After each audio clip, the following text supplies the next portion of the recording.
All right, hello everyone. This is video 4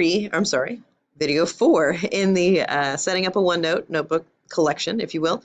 And we have set up a new notebook. It is here. You'll notice there's one new tab that showed up. It is called the Teacher Only tab. And this section is great. There was originally a page in here of instructions, but I deleted that. So don't be afraid to delete, extra pages so you don't end up with a super cluttered notebook. But what this section does is it provides an opportunity to put things where kids cannot see them. So the way I use this one in my actual current English 4 notebook is I have a section for, unit planning. You can see this one is very much still in development. I have a collection, in the world of English where sometimes we just need to pull an excerpt. Well, I can't write it all down right now, but I really liked page 34 in a book called Raft, and another one, page 171 to 180 in this particular thing. So I can also keep my folders, my 504, my special ed folders, some collaborations, just things that I want to collect away from where the kids can see them, or in that tab.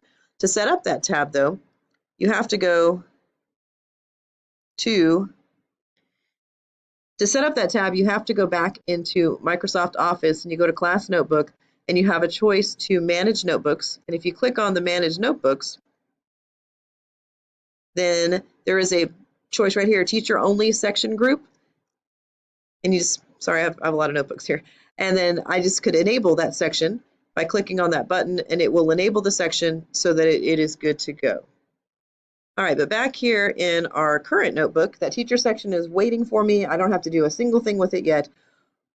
But I do have this nice blank space, and this is going to show up in all of them. If you delete it, which you totally can if you want to, yes, then you have nothing here. And this is the first page that people will see. So I'm going to make this instructions for setting up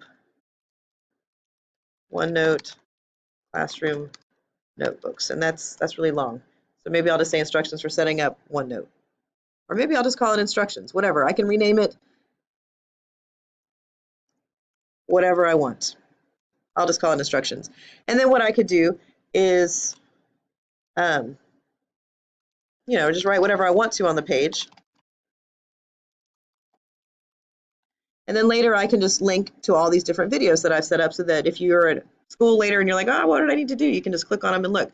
Some of the other pages, I showed you teacher only.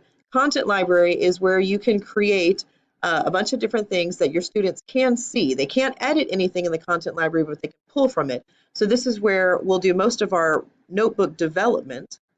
And then collaboration space is where all of the students can come together to actually create different things. And collaboration space in a current notebook might look like this, where I say, claim a pink box by writing your initials in a column, and then brainstorm 5 different topics. So if every person in all my classes is brainstorming within a box, then it becomes just a tremendous amount of brainstorming potential. So that is just, the sort of stuff you could use, or you can set up that collaboration space by classes, 3rd period, 4th period. I haven't done a whole lot in here lately, but it's a neat possibility. I do in my teacher only have completed collaborations where you could see the different stuff that some people have done in here, things you don't know about, whatnot. So it's fun. I like the table idea because it kind of keeps it a little cleaner. I'm a big fan of tables. You'll notice that. All right, so back to this notebook. You navigate this notebook, by the way, with these little arrows. A little arrow will always take you back up here. So these are the student notebooks. You don't have to do anything at all in the student notebooks for now. And of course, eventually you'll have anywhere from 5 to 150 of them or whatnot. But just leave them alone. I'd renamed them so that I know what my student names are, because I don't remember who AB1234 is necessarily. So I would have put, John or Susan or whatnot. Teacher only, you can work in there, but content library really is where I spend most of my time. And this is where you want to set up different sections to go with your notebook. And this is where the actual meat of this will get developed. And we will cover that in the next videos to keep this one a little short.